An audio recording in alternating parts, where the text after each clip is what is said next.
fosse possível criarmos o primeiro encontro virtual de doentes de cancro de rim. Hoje temos connosco Artur Miranda e Ricardo da Branca, que vão partilhar a sua experiência enquanto doentes de cancro do rim. Kelly Silva, que partilhará também a sua história enquanto cuidadora. Aceitou também o nosso convite o Dr. Pedro Marques, diretor de Assuntos Externos e Acesso ao Mercado do Laboratório MST, e Rachel Giles, presidente da Coligação Internacional do Cancro do Rim. A moderar esta sessão temos o Dr. Ricardo Leão, coordenador de Urologia do Hospital CUF Coimbra, e Francisco Rodrigues, presidente da Associação do Cancro do Rim, Portugal, a quem passo desde já a palavra. Obrigada e boa ação a todos. Muito obrigado.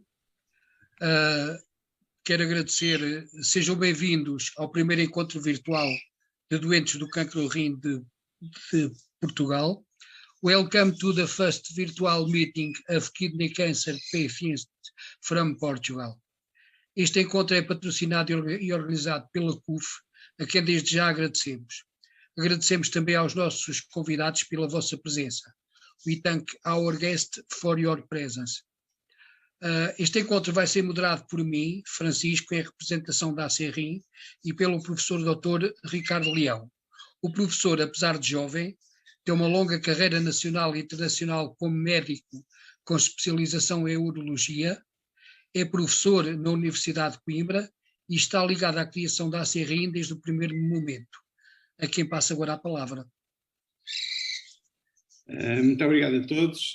Just a few words in English for Rachel. Thank you very much for accepting this challenge to be with us and speak a little bit in English at the end of the session. Thank you very much, and to represent IKCC. Primeiro de tudo agradecer aos doentes, e é por causa deles que nós trabalhamos e temos trabalho, mas também depois é por causa deste grupo de doentes e este tipo de pessoas que nós sentimos que vale a pena trabalhar e fazer mais. Este é um privilégio para mim estar aqui e organizar ou co-organizar com a CUF e com o Francisco e com os outros doentes de cancro de rim. Esta sessão é a primeira vez que, do ponto de vista, enfim, oficial, eles se juntam, e isso é para mim um motivo de orgulho e de regozijo. Eu gostaria de agradecer não só a eles também, mas também ao Dr. Pedro Marques, e depois vamos apresentar cada um deles especificamente, mas pela sua disponibilidade em nome da MST para estar aqui connosco hoje. Eu tinha a ideia de partilhar só, até como médico, aqui algumas noções para quem nos estiver a ver de cancro do rim, sobre, enfim, ao cabo, o que é o cancro do rim, qual é que é a incidência e até que ponto isto é uma doença, de alguma maneira, mais ou menos prevalente. Portanto, quando nós falamos em cancro do rim, houve várias, e não queria ser muito fastidioso nisto, mas várias designações da doença ao longo dos anos, até unicamente, ou mais recentemente até 2012, onde temos esta classificação. Estas classificações são meramente histológicas, têm a ver com aquilo que o anatomopatologista consegue avaliar quando se retira a biópsia ou todo o rim, e continua a ser a única maneira que nós temos de classificar estes rins. Estas lesões. O que nós temos visto é que há cada vez mais um aumento da incidência da doença. São dados de 2002, portanto, 2020, perdão, recentes, com uma incidência que eu consideraria significativa, também com uma mortalidade significativa. Os dados em Portugal também, ou por uma melhor avaliação dos doentes, ou por mais exames complementares de diagnóstico, temos vindo a verificar um aumento no número de doentes com cancro do rim, cerca de 1.191 em 2020, ao que correspondeu no mesmo ano cerca de 524 mortes por cancro do rim, o que eu considero, em termos epidemiológicos e em termos de doença, significativo. Os fatores de risco para esta doença são conhecidos, mas eu destacaria sobretudo a obesidade e o tabaco, que são fatores que de alguma maneira nós podemos evitar e podemos aconselhar os doentes nesse sentido como uma prevenção para a doença. Na grande maioria estes doentes são assintomáticos, e muito poucas vezes nos aparecem com estas características de massa abdominal, hematúria, dor lombar e até com sintomas de doença mais generalizada. É muito raro hoje em dia. Portanto, aquilo que nós vemos na clínica são sobretudo pessoas que têm um cancro no rim que não têm queixas e que são detectadas de modo incidental por uma ecografia que fizeram, por exemplo, que tem uma dor lombar ou que têm cálculos no rim, e é normalmente esses doentes, infelizmente, temos visto na clínica. Portanto, o diagnóstico é feito, no caso da apresentação clínica, alguns daqueles sintomas, mas sobretudo por imagem, e depois o diagnóstico de confirmação é histológico, portanto, ou com tecido, ou por biópsia, ou depois até só com a histologia final da peça. Como disse há pouco, é uma doença muito heterogénea, que causa alguns problemas em termos de tratamento numa fase mais avançada, porque, como deve imaginar, histologicamente já são diferentes, do ponto de vista molecular necessariamente se comportam de maneira diferente, e por isso temos hoje em dia cada vez mais novas drogas, novas combinações de drogas, para uma terapêutica em casos mais avançados da doença. Mas como veem só por aqui, um cancro do rim não é só um cancro do rim, é tudo isto que nós vemos aqui, podem ter constituições diferentes. A doença, e a nossa caracterização é sobretudo em doença localizada ou doença avançada. A doença localizada podem ser pequenas massas renais, lesões limitadas ao rim de maior ou menor dimensão, e depois a doença avançada, portanto, com invasão das estruturas anexas ou adjacentes ao rim, ou então doença sistémica à distância. Como veem aqui, esta é uma doença localizada, portanto, uma pequena massa renal. Este caso aqui é um doente com uma massa maior, já localmente avançada, parece que já tem invasão das estruturas adjacentes. Depois há todos os outros doentes que têm doença metastática, portanto, doença sistémica, e por aí todos eles necessitam de terapêutica diferente. Ou seja, quando nós temos um doente com uma massa renal de pequena dimensão, nós podemos propor-lhe várias opções. Desde logo a vigilância ativa, porque percebemos que estas lesões têm uma evolução indolente, raramente metastizam, mas também proporcionar-nos ou propor-lhes fazer cirurgia, quer seja radical, com remoção de todo o rim, quer parcial, remoção só da lesão. Hoje em dia caminhamos cada vez mais para terapêuticas minimamente invasivas e começamos a perceber que algumas destas lesões conseguimos tratá-la com terapêutica que nós chamamos focal, por radiofrequência, crioterapia ou laser, e, como falámos há pouco, nos casos mais avançados isso já não é possível e temos realmente que fazer cirurgia mais radical, com remoção de todo o rim ou remoção, no caso de serem lesões bem localizadas e de pequena dimensão, ou às vezes maior, mas o doente só tem um rim e queremos poupar-lhe massa funcionante, fazemos aquilo que nós chamamos uma nefrectomia parcial. A doença mais avançada, podemos começar imediatamente com terapêutica sistémica, mas podemos iniciar até com uma nefrectomia radical, entretanto a doença evolui, já vamos ver alguns testemunhos disso, e mais tarde estes doentes precisam de outro tipo de terapêutica que é cada vez mais dirigida e bem menos agressiva. Só para terem uma ideia, a terapêutica tem vindo a alterar ao longo dos anos, e são recomendações da Associação Europeia de Urologia em 2019, que os doentes são divididos por fatores de risco ou características de risco, e isto era o que tínhamos em 2019, com aquilo que nós chamamos de TKIs na primeira linha, e hoje em dia temos claramente uma alteração significativa daquilo em termos de recomendação, que são as primeiras linhas com imunoterapia e também os inibidores da tirosina cinase, mas já em combinação. Portanto, uma evolução em muito pouco tempo, com uma evolução e com uma mudança completamente de paradigma em termos daquilo que é a abordagem para doentes em primeira linha. Aquilo que estamos hoje aqui a fazer é falar um bocadinho do cancro do rim, é um facto, mas sobretudo sobre as associações de doentes, e neste caso a Associação de Doentes com Cancro do Rim, que faz hoje o seu primeiro encontro.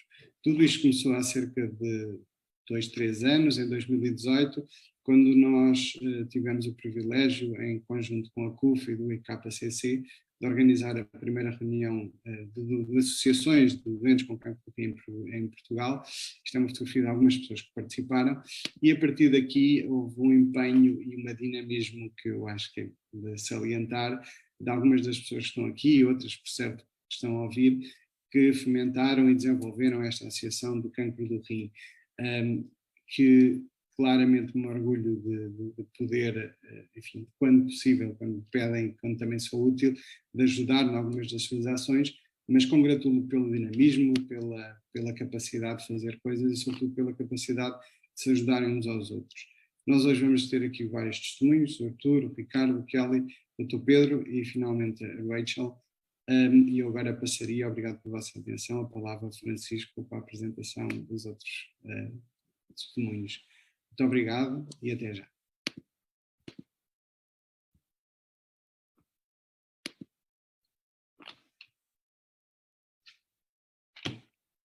Tenho que desligar o micro. Ligar. Pois. Muito obrigado pela sua apresentação e é sempre um prazer ouvi-lo e estar consigo, mas com som. Agora passo a palavra ao Artur Miranda.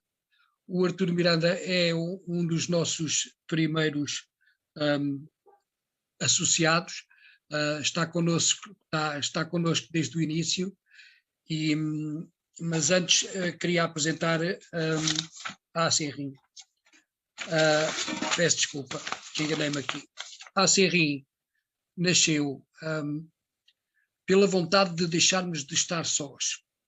Eu fui operado na CUF de Descobertas e a seguir, logo ao diagnóstico, eu sentia-me muito sozinho, tinha pouca informação e uma série de fatores que me impeliu a tentar procurar outros doentes. Nesse sentido, fiz o blog. Depois do blog, o Dr. Ricardo Leão encontrou-me. Fomos à primeira sessão, à sessão do IKCC de Lisboa, onde conheci a Rachel, e foi muito bom. E conheci logo mais 2 doentes. Depois veio o Artur e criámos um grupo no WhatsApp. Desse grupo do WhatsApp nasceu a ideia da associação e pronto, e aqui estamos. Passou-se pouco mais de um ano e, apesar de parecer que fizemos pouco, penso que já fizemos bastante. Já temos alguma notoriedade, já estamos nos mídias, já estamos em quase todo lado. Hoje, o que é que é a associação hoje? Hoje a associação consegue dar apoio aos doentes que nos chegam através de um grupo do WhatsApp que penso que é bastante útil, porque há uma coisa que os hospitais não dão. Os hospitais dão-nos medicamentos, os médicos dão-nos apoio técnico, mas depois falta algum calor humano. Até porque os próprios médicos não têm tempo para isso, tomaram eles fazer o trabalho deles no pouco tempo que têm. E esse calor humano acaba por ser transmitido no nosso grupo de WhatsApp. Além do calor humano, também há informações que damos aos nossos membros, respondemos a perguntas, damos-lhe alguma estrutura para encarar a doença. As pessoas chegam-nos perdidas, nós ajudamos as pessoas a encontrarem-se na doença e a encontrarem o seu fio condutor e os seus objetivos, e acho que é bastante importante este apoio que damos aos doentes. Depois disso, estamos com uma campanha de angariação de sócios, já quadruplicámos o número de sócios desde o início, o que é bastante bom. Porque temos que ter massa crítica, temos que ajudar mais pessoas, não é? Pronto. Temos também a divulgação da associação nos mídias, na televisão, temos ido à televisão algumas vezes, e que tem sido muito bom em termos de fazer chegar doentes até nós, e estamos nas redes sociais todos os dias, no Facebook, no Instagram, no Twitter, no LinkedIn, e penso que já chega. E estamos também a tratar de lutar pelos direitos dos nossos doentes. Que direitos são esses? Essencialmente direitos a tratamentos, aos novos tratamentos, à homogeneização de tratamentos entre os vários hospitais do país. E pronto, nesse aspecto é este agora o nosso foco. O que é que será a associação no futuro? No futuro esperamos continuar a apoiar os doentes em grupos do WhatsApp. Quando não chegar um grupo, devemos fazer mais grupos, porque achamos que essa acaba por ser a nossa função primordial, é ajudar os doentes quando eles recebem o diagnóstico, porque, como devem calcular, e todos os doentes que nos estão a ouvir sabem disso, é uma fase de completa de completo distúrbio emocional, de nos sentirmos perdidos, nos sentirmos sem chão, etc. Pronto, vocês conhecem tudo o que já foi dito sobre esse assunto e, portanto, é uma fase em que as pessoas precisam de muito apoio, essencialmente apoio emocional e apoio de outras pessoas que já passaram pelo mesmo. O princípio da identificação é uma coisa que funciona aqui muito perfeitamente e que tem dado muitos bons resultados. E penso que vão ter esse feedback quando os nossos doentes falarem daqui a pouco. Contamos aumentar o número de associados, porque para podermos ajudar mais as pessoas temos que ter mais associados, portanto temos que ter mais pessoas a quem ajudar, e quanto mais pessoas tivermos, mais peso temos perante os órgãos decisores, os órgãos institucionais e tudo dos quais precisamos. E sobretudo, vamos tentar lutar o mais possível pelos direitos dos doentes. Como já disse, acesso a novos tratamentos, tratamentos que já estão em Espanha, mas que ainda não foram aprovados pelo Infarmed para o Sistema Nacional de Saúde, pela homogeneização dos tratamentos em todos os hospitais do país. Por incrível que pareça, o Infarmed disponibiliza determinados medicamentos, mas nem todos os hospitais estão a dar os mesmos medicamentos aos seus doentes. O IPO de Lisboa tem estado a fracassar nesse aspecto, pois há uma quarta linha, que é o cabozantinib, que neste momento não é disponibilizado aos doentes do IPO de Lisboa. Penso que haverá outros hospitais que estão na mesma linha. As razões não sabemos, mas é um facto, temos que lutar contra isto. Temos que lutar para que haja mais ensaios clínicos no país, na área da urologia, porque existem poucos ou nenhuns. E vamos tentar no futuro também exercer... Peço desculpa estar-lhe a roubar a palavra, mas temos que passar. Está bem? Senão não... Temos que passar ao Artur. Concluímos depois com a sua conclusão, está bem?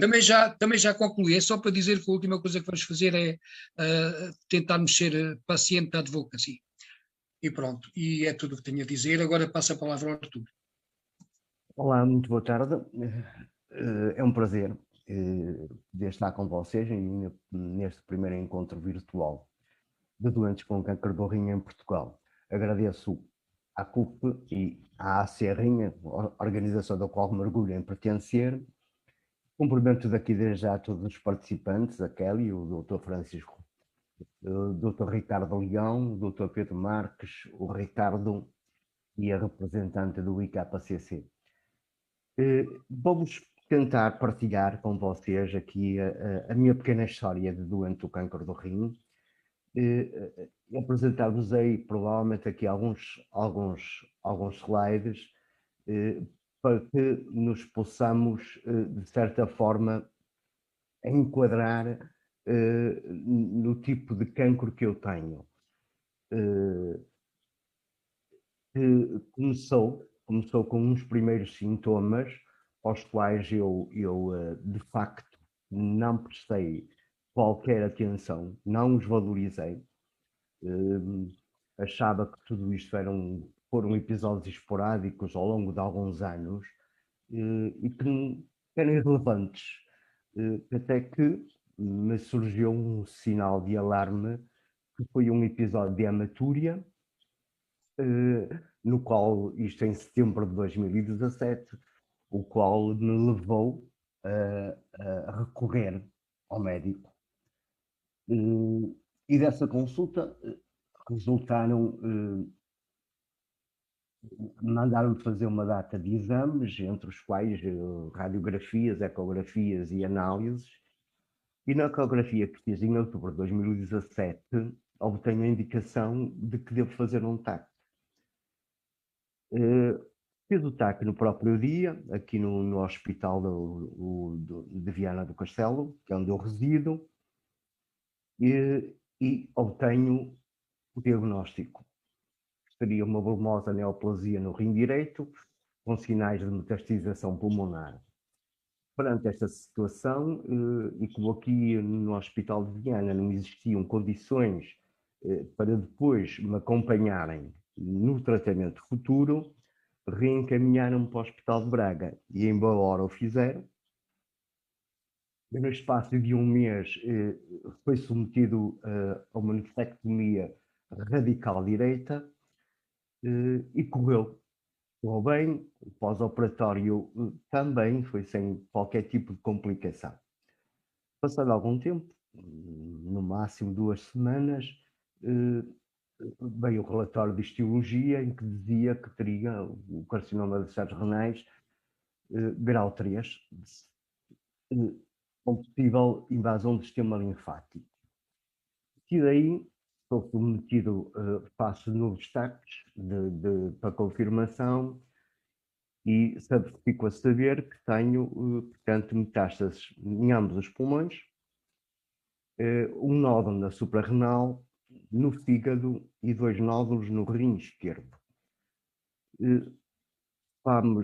Sou proposto para uma consulta de grupo, onde iríamos e decidimos qual seria o melhor tratamento a seguir. E esse tratamento foi numa primeira linha o sunitinib. No entretanto, os tratamentos foram, ao longo destes quase 4 anos, foram mudando de acordo com a resposta que eles davam em relação à evolução da minha doença. E estou hoje na quarta linha e ainda com esperanças que tudo irá correr bem. E agora, basicamente, eu gostaria também de falar naquilo que é o outro lado da doença e o lado ao qual nós temos que, de certa forma, lidar, combater, e que nos ajuda nesta nossa caminhada ao longo da nossa vida enquanto doentes.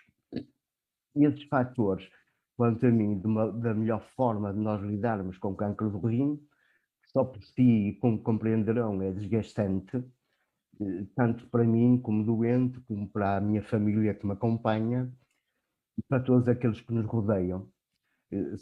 É sempre um choque nós, de certa forma, de dizermos às pessoas e àquele nosso núcleo tão querido que é uma doença que não tem cura, mas que nós estamos cá e que nos vamos adaptando a essa realidade, vamos tendo novas prioridades na nossa vida, sabemos que somos apoiados e de certa forma nos confortam. Todo o apoio e toda a envolvência da família, também nesta nossa adaptação a uma nova realidade, a estas mudanças em que todas as nossas prioridades se modificam. O foco será o combater, o lutar contra o cancro. Além de outras implicações, como as baixas prolongadas, eu cheguei a uma determinada altura em que sou proposto para uma reforma antecipada e tudo isto mexeu connosco, mexe comigo, e foram dias de fortes emoções e que depois, com uma certa racionalidade, ultrapassámos isto tudo. E como nós mudamos, e o mesmo acontece com os que nos rodeiam, temos que ser fortes, acreditar em nós, no apoio incondicional da família e, de certa forma, conseguirmos nos libertar e falar da doença com outras pessoas. E foi isso que eu encontrei. Encontrei no grupo da ACRIM, no WhatsApp, em que partilhamos experiências, testemunhos, damos informação, munimos de todas as ferramentas que são necessárias para enfrentar o nosso cancro. E também porque tive e tenho a felicidade de ter encontrado uma equipa médica que, a partir do diagnóstico do cancro, passámos a ter um relacionamento muito próximo, muito longo, baseado todo esse relacionamento na sinceridade, na confiança, foi e é fundamental para o doente e para os médicos. E o que surgiu dessa relação franca e aberta é que nós percebemos, eles, os nossos médicos, também percebem a melhor forma de nos ajudar e de nos propor os nossos tratamentos e de nos proporem um bom acompanhamento. Por isso, eu sinto-me apoiado, seguro com os cuidados de saúde que recebo dos enfermeiros e médicos assistentes de urologia e oncologia. Me desculpem, mas eu não me posso deixar de dizer isto. São excelentes profissionais e ótimos seres humanos. Não é o momento próprio para o fazer, mas eu não resisto. Eu quero agradecer todo o cuidado que tenho tido no Hospital de Braga, nas pessoas do Sr. Dr. Ricardo Leão, Paulo Mota e da doutora Luísa Vilaça.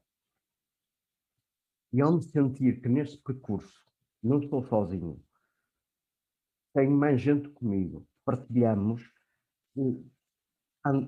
continuamos sempre a seguir em frente e a saber que o cancro do rim avançado não é um caminho fácil. E embora eu esteja preocupado, porque estou na 4ª linha, acredito que posso vir a ter mais oportunidades. Podem surgir entraves em Portugal na aplicação de novas terapias, mas isso é secundário neste momento. O importante é a nossa força de vontade de conseguir ultrapassar. Acredito também na sagacidade e persistência dos urologistas e oncologistas que me acompanham. E o que nós temos de ressaltar, de certa forma, de ressalvar, é que estamos vivos, estamos cá e temos qualidade de vida. E acredito que isto não é o fim da linha. Porque só é vencido quem desiste de lutar. E nós não desistimos.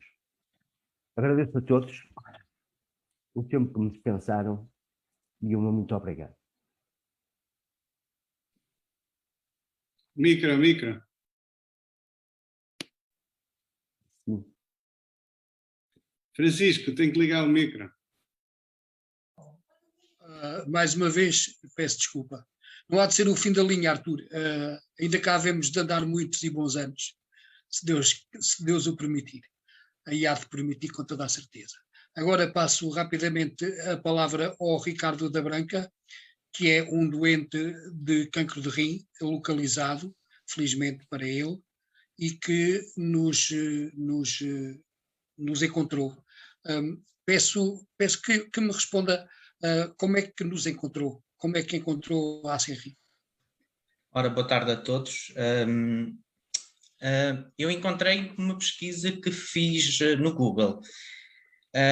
O meu diagnóstico foi feito, e talvez para resumir um bocadinho muito rapidamente, o meu diagnóstico foi feito em 2019, por uma questão de rotina. Andava cansado, estava com um bocadinho mais de peso, sou ex-fumador, e andava até um bocadinho irritado comigo próprio. E como tenho uma diferença aqui a nível de uma perna, pensei que esta dor até pudesse ser de outra origem ou associada a uma outra patologia que eu tenho, que é a psoríase, e que me dá dores articulares. E decidi, por acaso, com 46 anos na altura, ir ao urologista procurar uma resposta, ou perguntar-lhe se estaria tudo bem comigo, e foi o que eu fiz. E ele decidiu, por mero acaso, nesse dia tinha recebido um telefonema, me pedir, e disse: alguma vez fez alguma ecografia ao rim? E eu disse-lhe que não. Então, olha, vamos fazer. E traga-me boas notícias. Certo é que não foram as notícias que nós esperávamos. Eu fiz então a ecografia inicialmente, descobriu-se que teria aqui uma massa, fiz um TAC ao fim de 2 dias, o TAC não revelou a incidência, pelo menos lembro-me que era 31 de outubro, o dia de Halloween, na brincadeira, até disse: olha, não sei se é uma boa notícia ou não, e ele disse-me: olha, não me aparenta ser um carcinoma. Lembro-me perfeitamente das palavras. Certo é que o relatório vem, e o relatório não era assim tão bonito, porque falava em quistos, um quisto junto ao fígado, falava também de um micronódulo no pulmão direito, e falava em 3 massas, 3 quistos, 3 massas no rim esquerdo. Mas o volume era relativamente pequeno, portanto, nenhum deles tinha uma dimensão superior aos 4 centímetros. Um tinha 36, 37 na altura, o outro teria 2 e o mais pequenino não chegava a 1 centímetro. Foi o fim do mundo nesse dia, acreditem que foi o fim do mundo para mim, não tinha sido um bom dia, estava a trabalhar e é o fim do mundo quando se pensa que chegámos a uma linha, pensei que estaria completamente metastizado ou qualquer coisa do género e calei-me calado, desculpem a redundância, e comecei a pesquisar, foi essencialmente. Eu nessa altura ainda não tinha encontrado, e dando a resposta aqui ao Francisco, eu só praticamente descobri a associação depois de ter sido operado.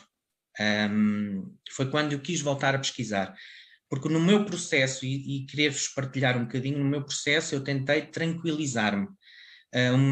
Eu achei que conseguir tranquilizar-me e partilhar com as pessoas de quem eu mais gostava na altura era importante para me tranquilizar, porque perdi noites sem dormir, comecei a sentir que no trabalho não estaria a dar o rendimento, eu sou professor, que não estaria a dar o rendimento que seria o desejado, estava a iniciar um ano complicado com alunos de 5º ano que fazem transição entre o primeiro e o segundo ciclo, que é sempre um bocadinho complicado, e pais muito atentos, e foi um bocadinho complicado. Bem, resumindo, a minha situação, o que originou foi, o médico disse-me, em princípio isto estará controlado, não vamos entrar em pânico, não são uma situação que indique que haja uma malignidade significativa, mas se for para tranquilizar a tua cabeça, nós retiramos o rim e resolvemos já o problema. No entanto, isto foi diagnosticado num hospital particular do Algarve, pelo Dr. Miguel Rodrigues, a quem agradeço bastante, porque teve a capacidade de me tranquilizar, e na altura eu até perguntei se haveria algum sítio para pesquisar, e eu na altura pesquisei muito, e não encontrei a ACRIM na altura. Estamos a falar em finais de dezembro de 2019. Eu só encontrei a ACRIM praticamente um ano depois. Entretanto, decidi ouvir uma segunda opinião tive entre a CUF e a Fundação Champalimau, e a que me deu a resposta mais rápida foi a fundação na qual eu acabei por fazer exames. Também muito bem atendido, mais uma vez por um médico também de nome Miguel, aliás os Miguéis andaram atrás de mim neste processo, que me tranquilizou bastante, fiz vários exames e disse que poderíamos manter uma vigilância ativa, e entretanto meteu-se o Covid, e entretanto meteu-se um acidente no meu trabalho, do qual eu desloquei o joelho e tive ruptura de menisco e de ligamentos, e isto foi assim um filme um tanto ao quanto. Bem, até chegar à operação do rim, que foi em outubro de 2020, eu tive que fazer uma cirurgia ao joelho, fui bem acompanhado. Aí tentei descobrir o que é que deveria fazer, e aquilo que eu vinha descobrir era que realmente manter-me tranquilo, tentar arranjar maneiras de estar o mais sereno possível, nem sempre é fácil. O descansar a cabeça eram importantes.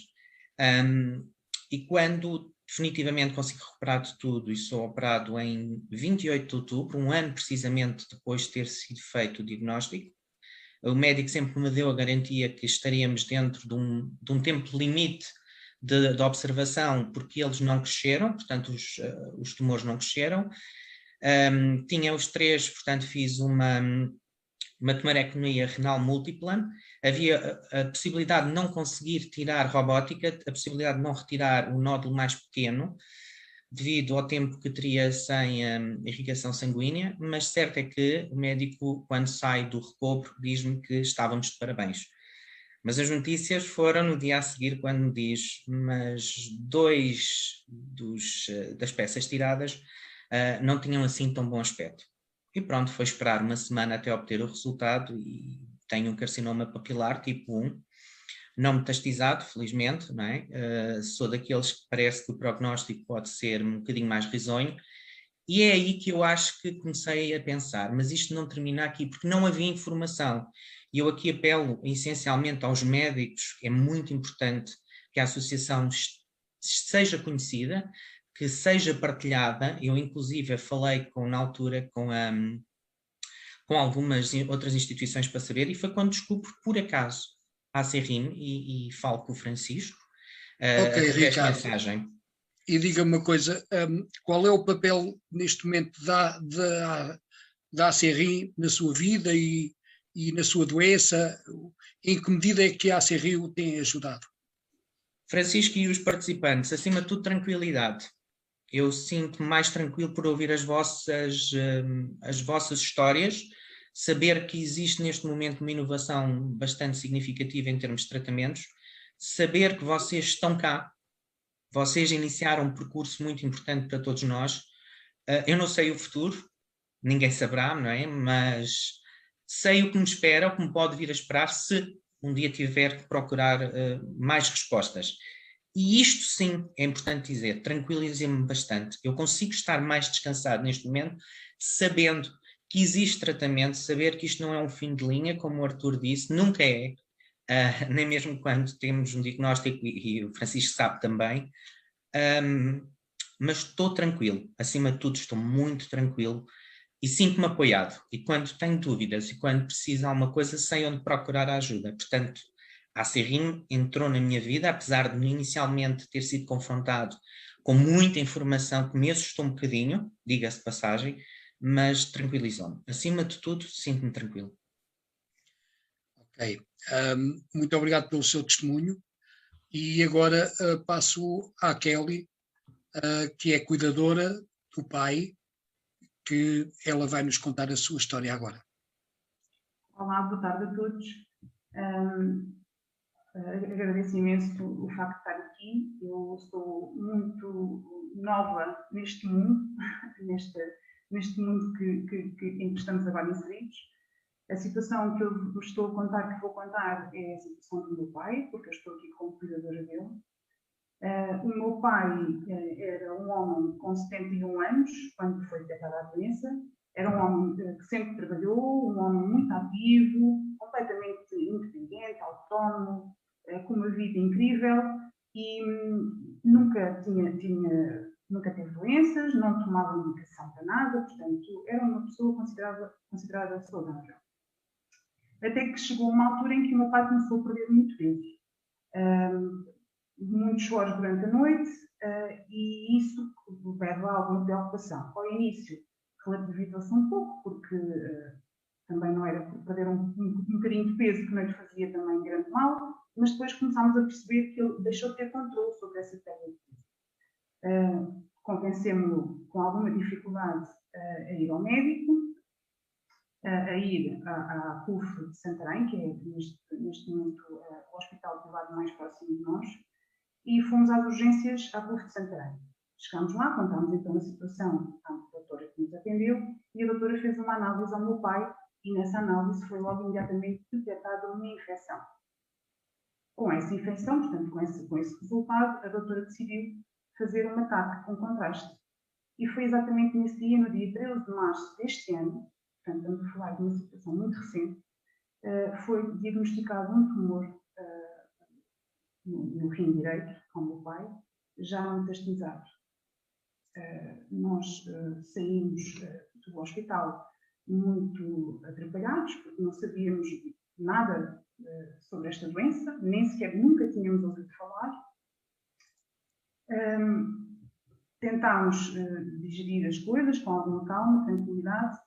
Tentei contactar todas as pessoas que eu conhecia que me poderiam ajudar, no sentido de encontrar o melhor caminho possível para poder levar o meu pai. E estou muito grata a muitas pessoas, que até me custa estar a dizer o nome da A ou B, porque de facto foram muitas pessoas que nos ajudaram muito, e o Dr. Pedro Mesquita, o Dr. Paulo Vasco, que nos encaminharam para o Centro Cirúrgico de Coimbra. O meu pai foi a uma consulta no Centro Cirúrgico de Coimbra, foi consultado pelo professor Arnaldo Figueiredo e foi logo intervencionado no dia 23 de março, ou seja, 10 dias depois do diagnóstico, o meu pai foi operado no Centro Cirúrgico de Coimbra. Teve uma operação fantástica, correu muitíssimo bem. No dia 5 de abril tivemos o resultado da anatomia patológica e tivemos então uma consulta com o médico ao meu pai e percebemos então com o que é que estávamos a lidar, que não era uma situação fácil. Sentimos-nos ali um pouco perdidos e de repente o Francisco surge na televisão, num programa, a apresentar a Associação do Cancro do Rim.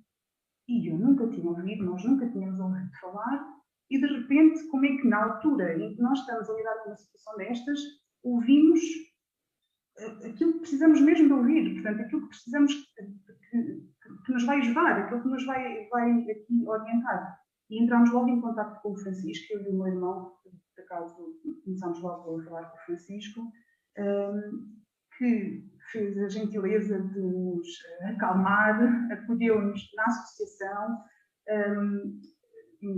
fez questão de que nós pudéssemos ingressar no grupo e colocássemos as questões todas. Nós bombardeámos o grupo com imensas perguntas, inclusive enviámos a anatomia patológica para o grupo para perceberem efetivamente qual era o caminho que nós poderíamos seguir, se nos poderiam ajudar, e efetivamente foi das melhores coisas que nos pôde aparecer no momento certo, porque ajudou-nos muito e orientou-nos bastante. Em termos de conhecimento, ficámos a saber num curto espaço de tempo tudo aquilo que precisávamos naquele instante, poupou-nos bastante tempo de pesquisa, e nós sabemos que nesta altura, neste momento, o tempo é importante, e foi aqui, exatamente aqui que a Associação nos ajudou numa primeira fase, essencialmente. Depois de ter conhecido a Associação, começámos a perceber também as linhas de tratamento, e aí temos então a consulta com o oncologista que acompanha o meu pai, que é o Dr. Ricardo da Luz, no Hospital de Tomar, na Oncologia do Hospital de Tomar. Neste momento, o meu pai já está a fazer a primeira linha de tratamento, já fez uma primeira TAC antes do tratamento iniciar, e agora, no final de agosto, irá fazer uma segunda TAC para perceber qual foi o efeito do tratamento ao longo deste tempo, se houve ou não houve progressão, se de facto é o tratamento adequado para ele. E agora a Associação ajuda-nos noutro aspecto, que é a questão dos efeitos secundários. Partilhamos muito o que se está a passar, como podemos resolver, identificam-se com este tipo ou com aquele sintoma, quer dizer, é uma coisa muito importante para nós percebermos que existem pessoas com a mesma situação do meu pai e que podem nos ajudar de forma direta e de justa causa, porque vivem essas questões. E nós estamos a experienciar tudo agora, portanto, para nós é uma grande mais-valia e nós sentimos muito gratos por estar aqui nesta associação e neste grupo fantástico. Muito obrigada. Ok, Kelly, muito obrigado. Não lhe vou perguntar qual é o papel da associação, porque já o explicou bem pormenorizadamente. E agora passo a palavra ao Dr. Ricardo para continuar com os nossos convidados. O som. Sim, muito obrigado a todos.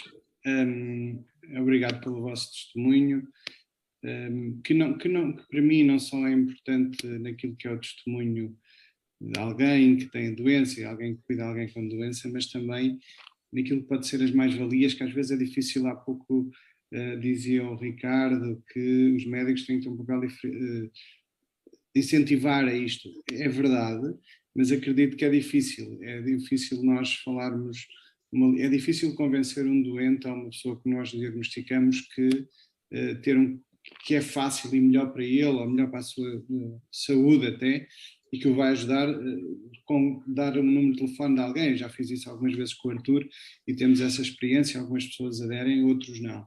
É difícil, eu penso que continuo a pensar que essa abordagem é sempre mais fácil por outro doente.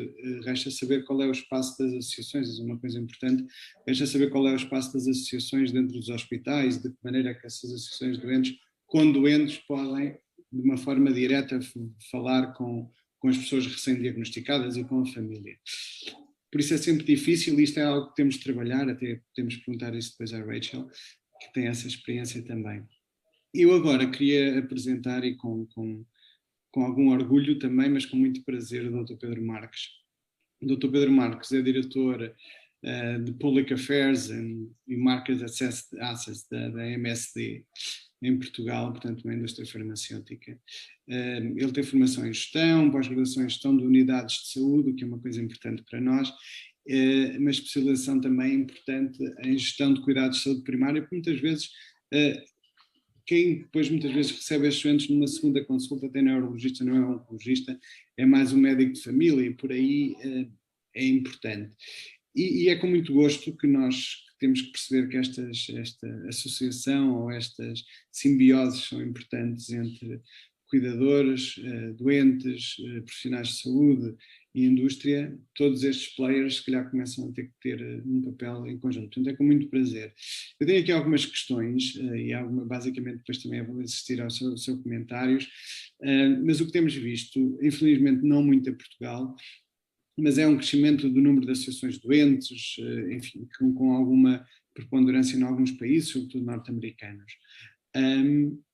Em Portugal, o que nós temos visto é uma dificuldade nessa implementação, e também alguma pouca, eu diria do meu conhecimento muito escassa, enfim, parceria com a indústria farmacêutica. No entanto, existem algumas enfim, normas ou códigos de conduta que já estipulados, inclusivamente, entre a associação, as associações de doentes e a indústria farmacêutica, porque presumo que desde 1999 que existe já esse tipo de parcerias. Eu, com algum cuidado, li algumas coisas sobre o assunto, e esse código diz exatamente que a indústria farmacêutica reconhece que tem objetivos em comuns com as associações, as quais representam e prestam apoio às necessidades doentes. Portanto, este código, quanto a mim, também é dito lá, que se inspira no princípio fundamental que as pessoas com doenças estão no centro da atividade das empresas farmacêuticas e de que toda a sua atividade deve ser, ao fim e ao cabo, em benefício dos doentes. Portanto, esta parceria, e agora, enfim, combina tudo isso com patient advocates, patient experts, portanto, os doentes e os cuidadores. Aquilo que eu lhe queria perguntar, e agradecendo mais uma vez a sua disponibilidade e a generosidade para estar connosco, era como é que vê o papel da indústria no nosso conceito de SNS, nesta participação com os doentes, na ligação depois ao Infarmed, como é que de alguma maneira vê estes players todos e de que maneira é que em conjunto conseguimos fazer coisas melhores do ponto de vista de que aquilo que é o objetivo final, que é proporcionar melhores cuidados de saúde aos doentes? Muito obrigado. Eu começo por saudar primeiro os membros do painel e agradecer até os testemunhos bastante marcados dos doentes que acabaram de o fazer. E agradecer também à CUF, à CUF Oncologia e à Associação dos Doentes de Cancro do Rim, este convite para estar aqui presente. É verdade que a forma como nós vemos a participação no ecossistema da saúde, digamos assim, tem muito a ver com o facto de a indústria farmacêutica ser, porventura, o setor de atividade mais regulado e mais escrutinado que existe, não só em Portugal, na generalidade dos Estados da Europa. Porque tudo se baseia, tudo se funda nas relações de transparência e de perfeita cordialidade e de respeito pela diferença daquilo que não é comum e de conjugação e comunhão de esforço daquilo que é comum. Desde o princípio que a MSD assumiu um compromisso muito sério com doentes, com cuidadores, e de facto é com orgulho que nós dizemos que contribuímos diariamente para o desenvolvimento não só de novas soluções terapêuticas, mas também, e estas soluções trazem melhor qualidade de vida para os doentes, mas também que colocamos o nosso saber e os nossos recursos e a nossa disponibilidade ao serviço das associações de doentes e que com isso trabalhamos lado a lado para encontrar respostas a necessidades objetivas da sociedade. E reconhecemos, de facto, o papel das associações também no ecossistema da saúde, que não é composto apenas por prestadores de cuidados, nem por profissionais de saúde, nem por entidades reguladoras e decisoras, pagadoras, digamos assim, mas que é cada vez mais um sistema de co-parcerias, de co-criação, em que a discussão acaba por ser a luz o farol que nos orienta, e reconhecer este trabalho que tem sido inegável numa evolução constante das próprias associações de doentes, de contribuírem cada vez mais para a literacia, para intervenções junto das famílias, e portanto esta parceria ativa que hoje em dia faz a diferença na vida de muitos doentes, como aqui ficou testemunhado, vem reforçar a ideia que já tínhamos e que agora está, sobretudo neste contexto da pandemia da Covid-19, reforçada como um papel muito evidente, muitíssimo relevante, muitíssimo importante e imprescindível para enfrentar os desafios que temos pela frente. Ok. De que maneira é que vê, o que é que perspectiva, neste caso em Portugal, da vossa relação com estas, em concreto nesta associação do RIM, mas em outras associações, como é que perspectiva isso a longo prazo? Quer dizer, nós temos, eu estou a falar nisso sobretudo com a capacidade de termos doentes envolvidos, por exemplo, em clinical trials, em tipo de algo que diz diretamente respeito à indústria. O que já acontece. O que já acontece. O que já acontece. Há muitos doentes em Portugal envolvidos em ensaios clínicos, não apenas nas áreas da oncologia, em outras áreas também, nomeadamente agora até na área das terapêuticas para a Covid. E, portanto, há um papel de complementaridade em que todos são necessários para juntos conseguirmos gerar melhores soluções. De facto, o trabalho que nós temos vindo a procurar fazer com as associações de doentes e mais recentemente com a ACRIM, que é uma nova associação que saudamos também novamente pela oportunidade do momento, é contribuir, ajudar em ações de literacia em saúde, em que dessa forma também nós estejamos a contribuir, porque isso é importante para o diagnóstico precoce, para a referenciação precoce, para a prevenção primária, para a educação sobre os primeiros sintomas da doença, para os tratamentos disponíveis e os respectivos benefícios que daí possam advir, para a complexidade do sistema de saúde e a dificuldade que é navegar num sistema, como ainda há pouco ficou evidente, em que nem sempre há acesso equitativo à inovação e em que urge debelar estas assimetrias e mitigá-las, não apenas no campo da prevenção, da literacia, do rastreio, do diagnóstico precoce, no acesso a consultas, mas também, cada vez mais, na jornada do doente, na dificuldade que isso é, nos doentes que representam cada vez mais, felizmente, a sobrevivência ao cancro e à agressividade do cancro. E, portanto, é desta forma de trabalho pluridisciplinar, respeitando as diferenças, com total ética, integridade e absoluta transparência, que nós vemos o papel da indústria farmacêutica, o papel das associações de doentes, o papel dos prestadores de cuidados de saúde, o papel de quem faz a investigação de base e quem depois agarra nela para fazer a investigação translacional. Portanto, todo este ecossistema da saúde é perfeitamente regulado. E o nosso papel, nós é assim que queremos ser percepcionados, e felizmente é assim que somos percepcionados já por muita gente, é como um parceiro ativo, que obviamente tem os seus interesses, como qualquer um de nós na nossa vida pessoal, e qualquer associação, qualquer coletividade, tem também os seus próprios interesses. Muito bem. Uma das coisas que eu lhe queria perguntar, e isso, independentemente, se calhar, as pessoas aqui, participantes, até têm um pouco a noção de como é que tudo funciona, é a relação, a nossa relação enquanto profissionais de saúde ou agentes de saúde com o IFARMED em Portugal. E isso é uma coisa que preocupa a grande maioria dos doentes, e estávamos a falar disso, da equidade ou da homogeneidade, ou tentativa da homogeneidade terapêutica, mas assistimos hoje em dia, e há pouco eu mostrei um slide em que as terapêuticas de primeira linha recomendadas já não são de todo ainda utilizadas em Portugal, ainda andamos a fazer sunitinib em primeira linha. Vê alguma possibilidade, eu sei que, enfim, a minha pergunta eu penso que sei a resposta, mas é também para que de alguma maneira passe o seu testemunho, vê alguma maneira que as associações em conjunto com a indústria possam ajudar nesse sentido, para que tenhamos fármacos de primeira linha mais cedo em Portugal, e se sim, qual é que é a melhor estratégia, como é que acha que podemos no futuro tentar ter em Portugal primeiras linhas mais ou menos ao mesmo tempo que existem noutros sítios? O problema não é nenhum problema, é a realidade. Nós temos, existe um indicador europeu que mede o tempo desde a aprovação por parte da EMA e a primeira administração terapêutica.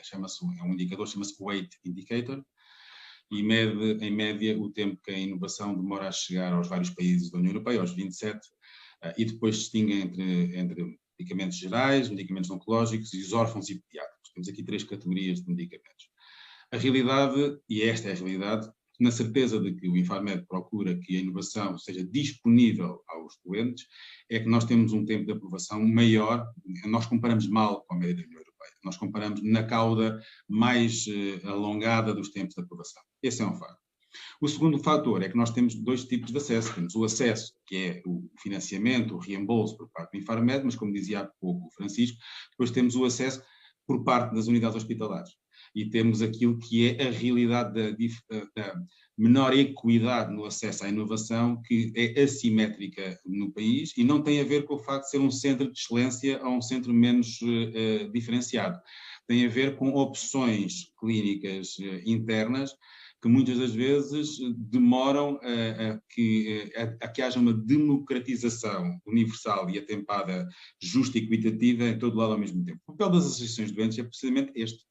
De resto, o papel, a própria sistema a legislação que enquadra o reembolso, a avaliação das tecnologias de saúde, já prevê a auscultação dos doentes e das associações de doentes. E, portanto, é algo que compete às próprias associações interessarem-se, dizerem que estamos presentes, assumirem essa liderança e, obviamente, também, ao mesmo tempo que isto é feito, é preciso, e eu creio que esta associação tem todas as condições, é genuinamente uma associação de doentes, pelos doentes, para os doentes, de mudar o paradigma e mudar este modelo que é autocentrado no sistema de saúde que se alimenta a si próprio, criando um plano mais robusto, e é importante também que isto seja dito, um plano mais robusto para o combate ao cancro e para o apoio ao doente oncológico. É preciso dizer a voz da mudança, e ainda bem que no dia 28, há 2 dias apenas, foi aprovada uma recomendação na Assembleia da República em que o Parlamento endossa ao nosso Governo a necessidade de adotar novas medidas no combate ao cancro, nomeadamente na literacia, na atenção aos do que assegurar que todos os doentes têm acesso aos melhores cuidados de saúde, nomeadamente meios complementares de diagnóstico e terapêutica, a consultas, a tratamentos, a cirurgias, a reabilitação, que se possam cumprir os tempos máximos de resposta garantida, que possa aumentar a participação em algumas classes de fármacos. Enfim, há um conjunto de medidas desta resolução número 184 de 2021, adotada ou divulgada em Diário da República há 2 dias, embora ela seja do princípio de junho, que são um importante aliado. Os doentes passam a saber que têm na Assembleia da República, que é a Casa da Democracia e a Voz do Povo, um aliado que está ao seu lado a recomendar medidas, reformas mais profundas na forma como o cancro é hoje em dia visto, atuado e respondido pelo sistema em geral, digamos assim. Muito bem, é um testemunho muito importante e também deixar aqui o repto da associação para, nesse sentido, também proativamente desenvolver os esforços necessários para que as coisas corram melhor para estes doentes e para todos os outros doentes, porque obviamente que é uma solução para o país. Eu não sei se alguém tem alguma questão para o Dr. Pedro Marcos, quer o Francisco, a Kelly, o Arthur. Há a possibilidade das pessoas deixarem questões no Facebook, ainda não vi, mas não sei se tem alguma questão. Francisco, Arthur, Ricardo.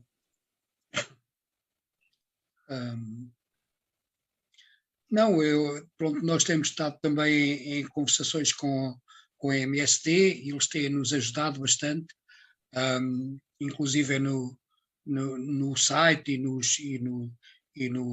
nos mídias, nas redes sociais, e é de realçar esta participação das farmacêuticas nas associações, na ajuda que prestam às associações, porque, no fundo, pronto, estamos todos com o mesmo objetivo, não é? Pronto. Claro que as associações, que as farmacêuticas têm em mente o lucro, e isso é uma coisa que é saudável, e nós temos em mente a cura dos nossos doentes, mas uma coisa não implica a outra e não impede a outra, e portanto conseguimos sempre ter mais-valias para ambas as partes. Como eu costumo dizer, o negócio só é bom quando é bom para as duas partes. E pronto, desde que seja bom para as duas partes, é sempre bom. Deixe-me só acrescentar a propósito dessa questão dos interesses. É evidente que uma empresa privada, como a MSD e como muitas outras, tem que assegurar a sua própria responsabilidade. Contudo, eu diria que nós uma das máximas, quando entramos nesta empresa, e todos nós, acho que os trabalhadores que existem em todo o mundo, conhecem aquilo que foi uma das frases mais inspiracionais do Sr. George Merck, que fundou a companhia, e que está em todas as paredes, em todo lado, e que diz: "We try never to forget that medicine is for the people. It is not for the profits. The profits follow. And if we ever remember that, they have never failed to appear. The better we have remembered it, the larger they have been. Mas medicine is for the people, it's not for the profits." É bom que assim seja. Eu não sei se posso só pôr aqui, fazer um breve comentário e pôr possivelmente uma questão, pode ser? Claro que sim, Artur. Claro que sim. É assim, eu há pouco não falei nisso porque não achei que fosse, era interessante, mas acho que no momento não era muito importante. O que há bocado referíamos que é um papel importante das associações, o termos os tratamentos serem verticais na horizontal, em que o que é verdade em Faro tem que ser verdade em Lisboa, tem que ser verdade no Porto, tem que ser verdade em Braga. Eu acho que neste aspecto a ACRIM, de certa forma, antecipou-se a isto tudo. Eu que hoje estou com o cabozantinib em quarta linha, deve-se um pouco, numa primeira fase, a uma luta praticamente sozinho, na segunda fase, a uma luta já em que declaradamente disse que pertencia a uma associação, declaradamente foi munido ao longo de algum tempo, aumentados os meus conhecimentos sobre a doença e tendo os guidelines comigo, em que tive que intervir, mostrei claramente os guidelines, disse-lhes quem era, e num espaço de sensivelmente de 1 hora, quando estava sem tratamento há quase 2 meses, tudo foi resolvido. Isto para dizer o quê? É importante nós estarmos todos sincronizados, é importante se investir na investigação, é importante se investirmos em ensaios clínicos e é importante nós cada vez termos voz. E como dizia há pouco o Dr. Pedro Marques, na qual eu me identifico, as associações, e como somos uma associação quase, ou na sua totalidade, exclusivamente de doentes, têm a vivência, têm a experiência, sabem o que sentem, sabemos para onde é que podemos ir e onde devemos ir, temos que marcar esta diferença. Nós não somos mais uma associação. Nós somos a Associação do Cancro de Rim de Portugal. E quer queiramos, quer não, isso marca a diferença. E sabermos que também podemos estar, temos na nossa vanguarda profissionais de saúde altamente competentes, reconhecidos internacionalmente, e que nos cria também uma base muito sólida para irmos em frente. É evidente que todas as parcerias que nós possamos ter, em termos da indústria farmacêutica, são sempre bem-vindas, vão-nos enriquecer. E se calhar o nosso papel interventivo, em termos de sociedade, cada vez é maior.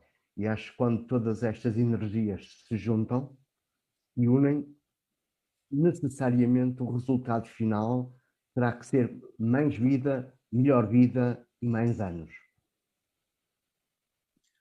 Muito bem, Artur. Ok. Eu só queria pôr uma questão ao Dr. Pedro Marques. Como sabe, agora há um novo medicamento para o cancro de rim, que é o Keytruda, que já estava aprovado para outros cancros, mas neste momento é preciso lutar para que o Infarmed consiga dar autorização para que ele seja aplicado ao cancro de rim. E para isso contamos com o apoio da MSD para nos ajudar, porque lá está, temos sinergias com o mesmo objetivo, que é que o Estado aprove o medicamento que já está aí.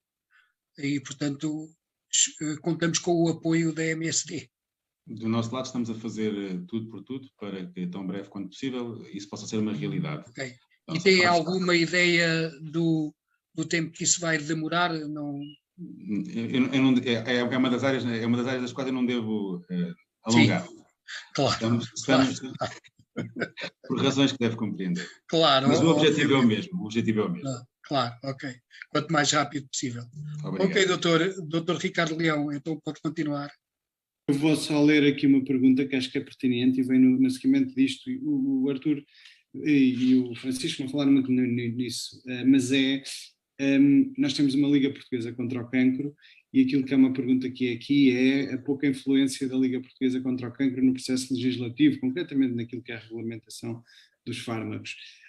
E a questão é um pouco essa, o que é que pode, e a questão é esta, o que é que pode fazer a Associação de Cancro do Rim aqui? Acho que o repto foi lançado pelo Dr. Pedro, porque efetivamente enquanto se constituem como uma associação, não é, tem toda a legitimidade para, junto das instâncias reguladoras, perceber que há necessidade de que as coisas sejam mais homogéneas, até todo aquilo que nós sabemos, dos prazos de aprovação, todo esse processo burocrático, seja melhor e mais equiparado àquilo que temos na União Europeia. Portanto, é verdade, aquilo que eu vejo e aquilo que eu sei da Liga Portuguesa contra o Cancro é uma entidade absolutamente fantástica e necessária, mas depois, se calhar nestas associações de cancros mais específicos relativamente à doença, podem ter um poder e um peso mais importante. Agora tem que se organizar nesse sentido, porque depois também não basta isto, não é? Não basta os doentes dizerem, eu queria ser tratado, cá é uma desgraça, nunca há.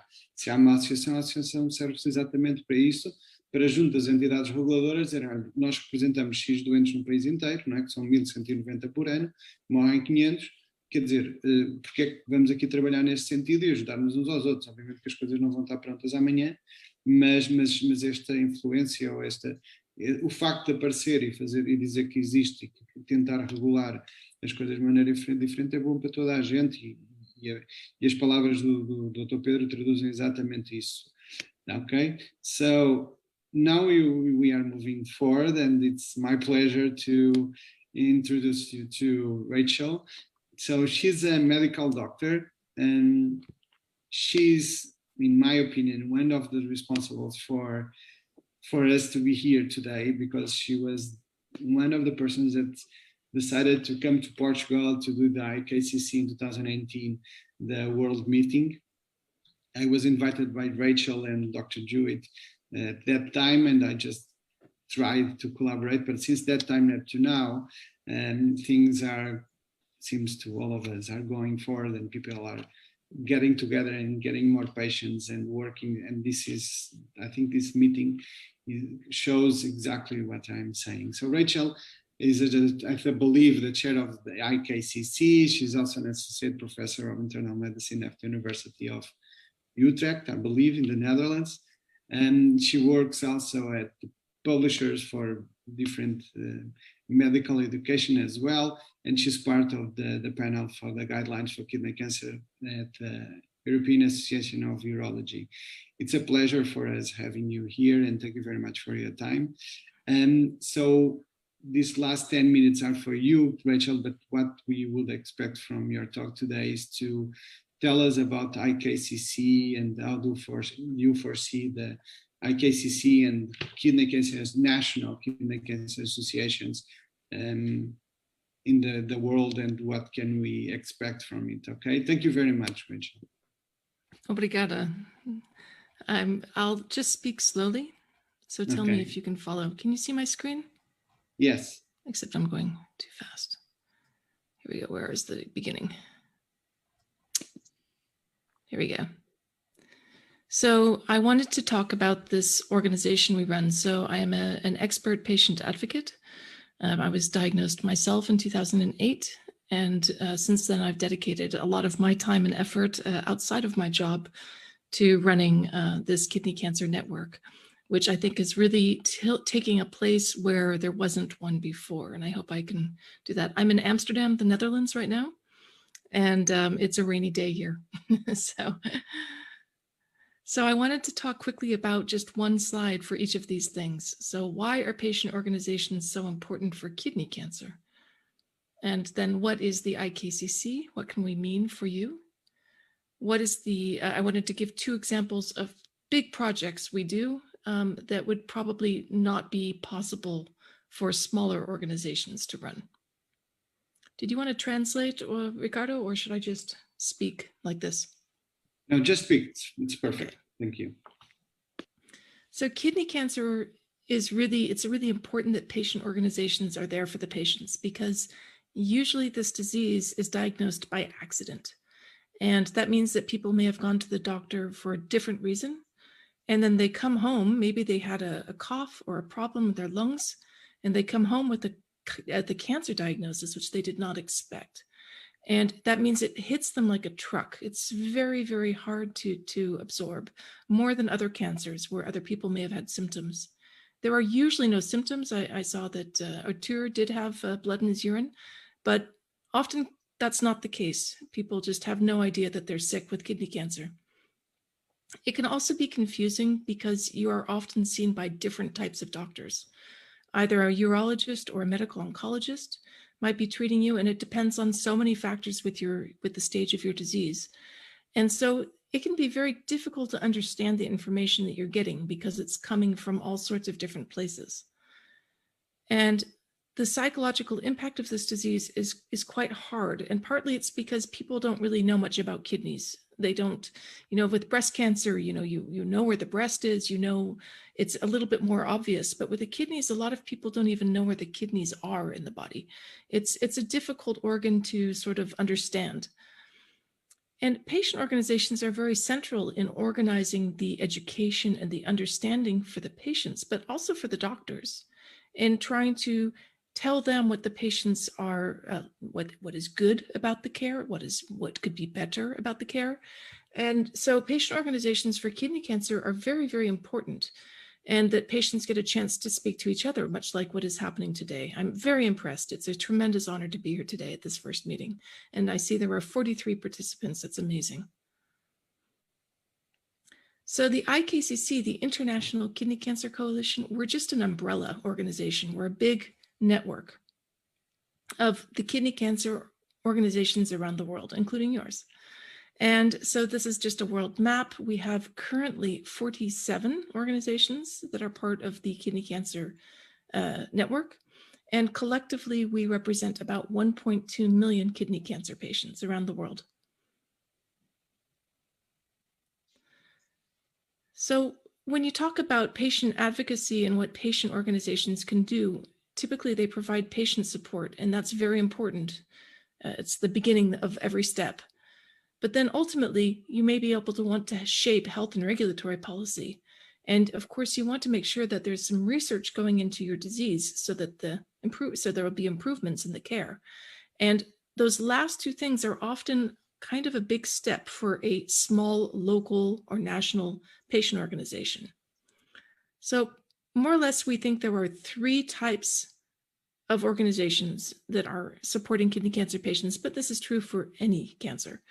There are the local and the national ones like yours, which is really working with the national policies, the awareness, trying to support the other patients and trying to improve the care and maybe work with insurance agencies for reimbursement. That depends. But then there's European organizations that really focus on Brussels and try and work with the European research framework that's available. And then there's global organizations, and I should say the IKCC, we work at both the European and the global level.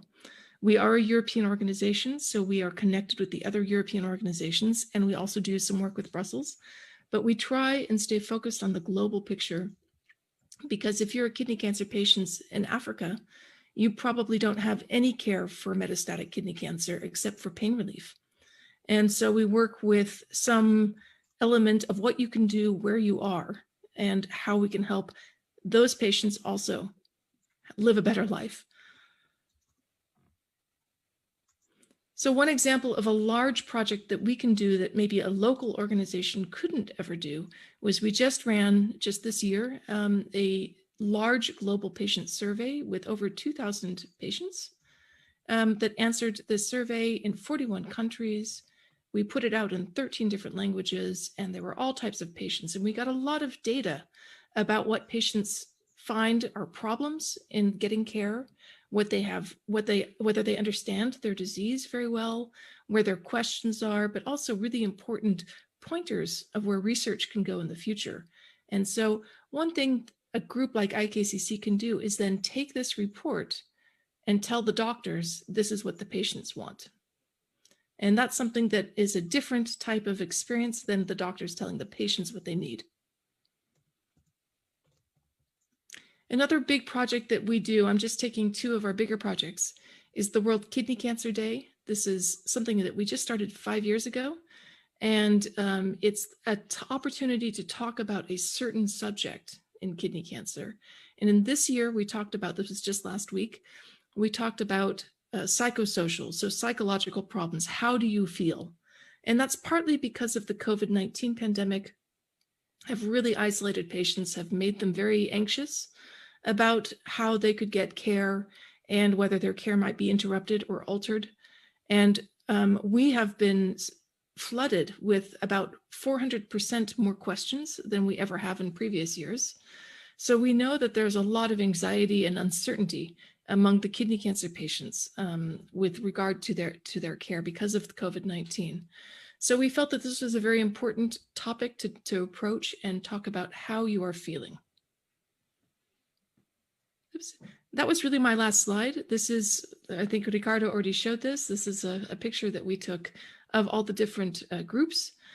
We try and come together once a year to exchange ideas. And the last time we were able to have this was in 2019 in Portugal.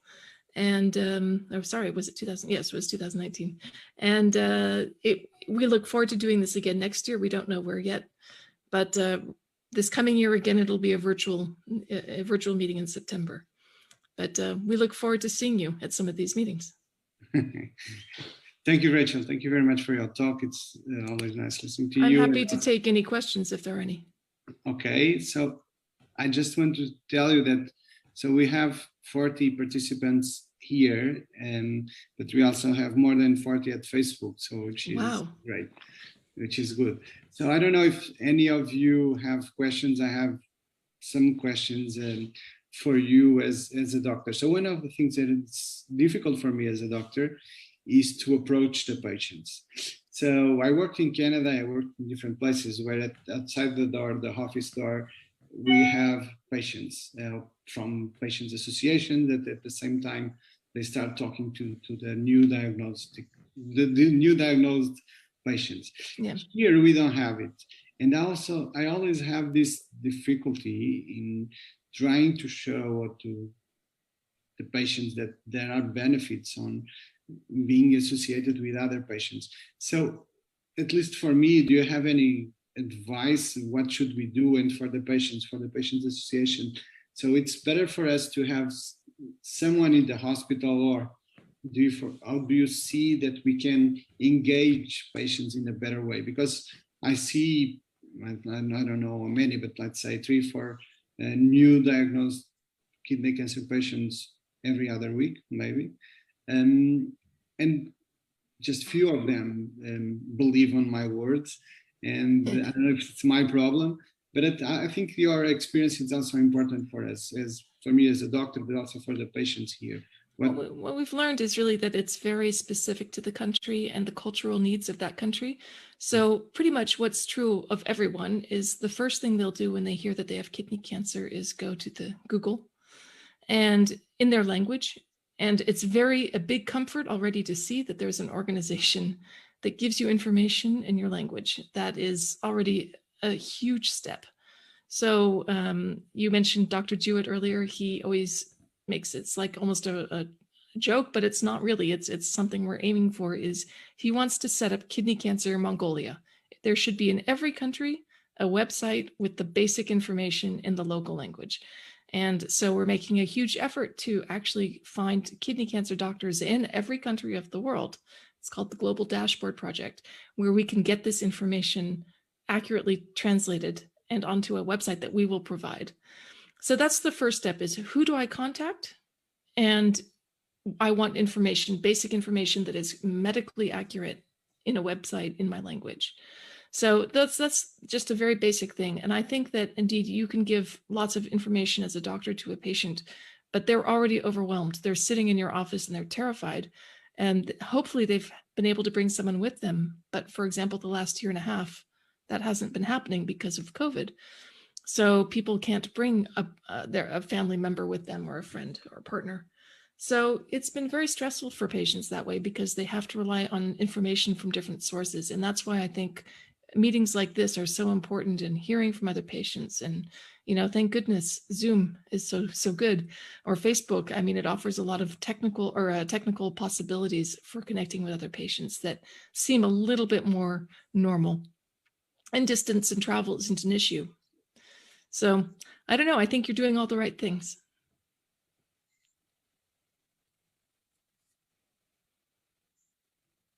Yeah, I believe at least we try. At least I try, but sometimes it's difficult. I have another question, because I think we can be in the border of changing our paradigm of doing our clinics, and basically because I think these kind of patients they are more knowledgeable about their disease, which is good. But in the future, and with this digital, we were talking about this, and this telemedicine and all this, how do you see, how can IKCC and patient associations be in the headers and the Yes, that is a fantastic question. So I can speak for the Netherlands. We are a small country with a lot of resources, so it's not applicable anywhere else in the world necessarily. But what we do have is at the Major Cancer Center in Amsterdam, for example, we have a dedicated nurse. And in this case, it's a she, it used to be a he. That's where you go. That's where all the kidney cancer patients can go with any questions. So, I have some stomach problems. Is this because of my medicine? Or is it the flu? Or, any questions like what best kind of cream should I buy for rash? Or is this really an important symptom? Because do I need to tell my doctor? Because it could be, maybe it's diarrhea, and diarrhea can be due to lots of reasons. Some of the times it's important. It can be very dangerous too. So it's something to really have a single person. And she, in this case, hears all of these questions and sorts them out and takes them to the doctor so that people get good care and they get called back if they need to be. So I think that that's really an ideal situation, but I realize that that's not a situation that most countries can manage. So I guess it's kind of a luxurious. We call it a nurse navigator that helps the patient get through their journey, and it's a wonderful thing. It really does relieve a lot of the anxiety, and you always have the one person to go to for any questions. Okay, yeah, that's important. We have to work on that in Portugal. So Francisco, Artur, Dr. Pedro, Ricardo, Kelly, I don't know if you have any questions for Rachel. No questions. No, I can speak a little. Thank you very much for all the help you have given us, and that our relationship is very important to us. And likewise. Likewise, we're so excited that this was a successful project, and we're very honored to be part of this. So thank you for inviting us. Okay, thank you. So I'm speaking English now. So thank you all. It was a very nice meeting. I hope you enjoyed. I enjoyed a lot. And congratulations to all the kidney cancer patients in Portugal. And we hope to see you again soon, maybe next year for the second meeting. So this is a challenge for KUF already. So next to organize the next one. And thank you very much. It was a pleasure for me. I'm also always available for the kidney cancer patients. And it's a privilege to know you and to work with you in everything you want. So thank you very much. Hope to see you soon, and all the best. Okay. Thank you. Bye-bye. Okay. Thank you. Bye.